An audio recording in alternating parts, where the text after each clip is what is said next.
video also I have given you some lines, some copy paste lines you can say that you can use in your essay of education.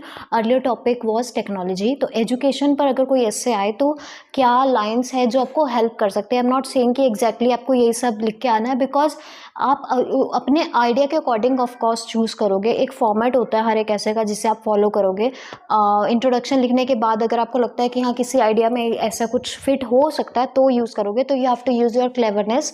And specially ये video उन लोगों के लिए जिनका exam पास है और जिनकी grammar week है, तो उन्हें कुछ ऐसी चीज़ें चाहिए जिससे उनकी ग्रामेटिकल मिस्टेक ना हो ऐसे में, तो वो अपने आइडिया के अकॉर्डिंग इन लाइन्स को चूज़ कर सकते हैं आइल्स राइटिंग टास्क 2 में.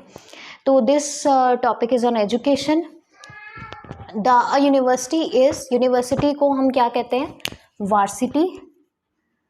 Varsity is a place where pebbles are polished and diamonds are dimmed. ये आप इंट्रोडक्शन में ही लिख सकते हो, बेटर है. A varsity is a place where pebbles are polished and diamonds are dimmed, जहाँ पर हीरे तराशे जाते हैं. A varsity means university. Second is in this age of globalization. तो ये आपने तब यूज़ करना है जब ऑनलाइन एजुकेशन पर ऐसे आता है आपका, ऑनलाइन ट्रेनिंग ऑनलाइन टीचिंग पे ऐसे आता है.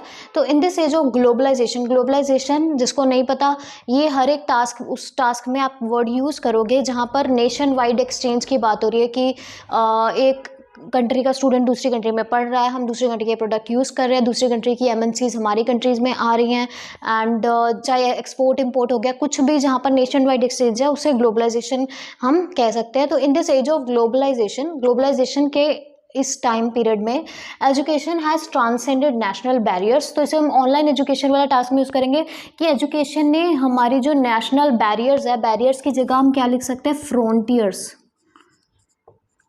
उनको पार कर लिया. मीन्स जो नेशन की जो पाबंदियां हैं कि हाँ हम इससे बाहर नहीं जा सकते अपनी कंट्री से, तो उसको एजुकेशन अब पार कर गई है. तो उसके लिए क्या वर्ड है? Transcended. TRANSCENDED. Education has transcended national barriers या फ्रंटियर्स. बैरियर्स के लिए मेकिंग इट प्लॉजिबल. अब यहाँ पर ना कॉज एंड इफेक्ट है जिसे नहीं पता, कि यहाँ पर कॉमा के बाद भी हम असर बता सकते हैं कि इससे क्या हुआ, कि पहले ये चीज़ हुई एक सेंटेंस, फिर कॉमा के बाद जब आपने इसका असर बताना है तो comma plus verb plus ING से हम असर बता सकते हैं, इफेक्ट बता सकते हैं. Comma making it plausible to, making it plausible मतलब पॉसिबल. पिछली वीडियो में भी बताया था कि इस चीज़ को पॉसिबल बनाते हुए, क्या पॉसिबल बनाते हुए कि हम एक्सप्लोर करें नॉलेज दूसरी यूनिवर्सिटी, नेशन वाइड यूनिवर्सिटीज़ या renowned university, world famous university से हम घर बैठे ही नॉलेज ले पाएँ, इस चीज़ को पॉसिबल बना दिया उसने. तो एजुकेशन ने नेशनल फ्रंटियर को पार कर लिया. जिससे क्या हुआ, ये उसका इफेक्ट हम कैसे दे सकते हैं? कॉमा मेकिंग इट, मतलब विच मेक्स इट नहीं लिख रहे, मेकिंग इट लिख रहे हैं, इतना फर्क है. विच मेक्स इट के बजाय making it plausible to explore knowledge and grab skills from nationwide और from world renowned universities while sitting at our home या from the comfort of our home. Making it plausible जिससे कि possible हो गया है to explore knowledge लेने के लिए क्या लेंगे? टू एक्सप्लोर नॉलेज, या फिर नॉलेज की जगह हम क्या कह सकते हैं? एरुडिशन. एजुकेशन की जगह भी एरुडिशन कह सकते हैं. Making it plausible to explore erudition और grab skills from nationwide renowned university, from internationally renowned universities, nationwide या internationally renowned universities, while sitting at our home और from the comfort of our home. तो ये हम online training वाले ऐसे में लिखेंगे. ये है एजुकेशन का इन जनरल बेनिफिट जो यूजुअली हर एक ऐसे में आता है. Education broadens our mental horizon को बड़ा ब्रॉड करती है, मीन्स हमें नॉलेज देती है. सिर्फ इतना मतलब है इसका कि हमें नॉलेज देती है. Broadens our mental horizon by making us apprised means inform करके. कैसे करती है मेंटल होराइजन बड़ा, वो बाय के साथ लिखा हुआ है. कैसे करती है? बाय मेकिंग अस अपराइज्ड का मतलब इन्फॉर्म करके हमें of diverse cultures, mores, nationalities and so on. Mores का मतलब भी कल्चर होता है. हमें different culture, mores and nationalities के बारे में इन्फॉर्म करके हमें मेंटल होराइजन हमारा बढ़ा देती है. टीचर्स पर ये लाइन है, teachers create an aura of discipline. कई बार टास्क आता है हमें कि लैंग्वेज या फिर बच्चों को स्कूल में अच्छा सिखाया जाता है या फिर मतलब पेरेंट्स सिखाएं या फिर स्कूल में उन्हें पर्टिकुलर चीज़ सिखाएं, लाइक लैंग्वेज उन्हें स्कूल में सिखाएं या फिर फिर उन्हें पेरेंट्स सिखाएं या डिसिप्लिन उन्होंने स्कूल में सिखाएं या पेरेंट्स सिखाएं भी क्या बेटर है, ऐसा कुछ आता है।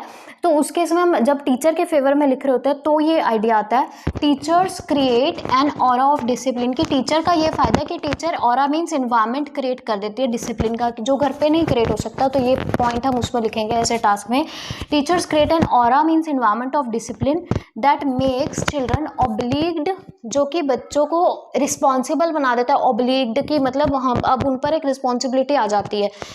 Teachers create an aura of discipline, जो कि क्या करता है, मेक द चिल्ड्रन ऑब्लिग्ड, हाँ उन्हें क्या बना देता है, ऑब्लिग्ड मीन जिम्मेवार बना देता है। ऑब्लिग्ड क्या हो गया, जिम्मेवार। That make children obliged to obey the code of conduct, code of conduct means rules. अब वो जिम्मेवार हो जाते हैं ओबे करने का, उस कोड ऑफ कंडक्ट को मानने के जिम्मेवार हो जाते हैं। Teachers are the torch bearers भी हम यूज़ कर सकते हैं, टॉर्च बेरर्स आगे हम ये लिख सकते हैं, that lead us from darkness to light, जो हमें अंधेरे से रोशनी की तरफ लेके जाते हैं, वो टॉर्च बेरर्स कहते हैं उसको। तो teachers are the torch bearers, जो हमें कहाँ से कहाँ तक लेकर जाता है, lead us from darkness to light. And अगर आपको और भी टॉपिक्स पे या इस टॉपिक पे या टेक्नोलॉजी वाले टॉपिक पे और लाइन्स चाहिए या हेल्प चाहिए, you can also WhatsApp me on my number, you can also comment me in the comment section below to post more such videos, and please like this video, share this video with your friends and subscribe the channel. Thank you.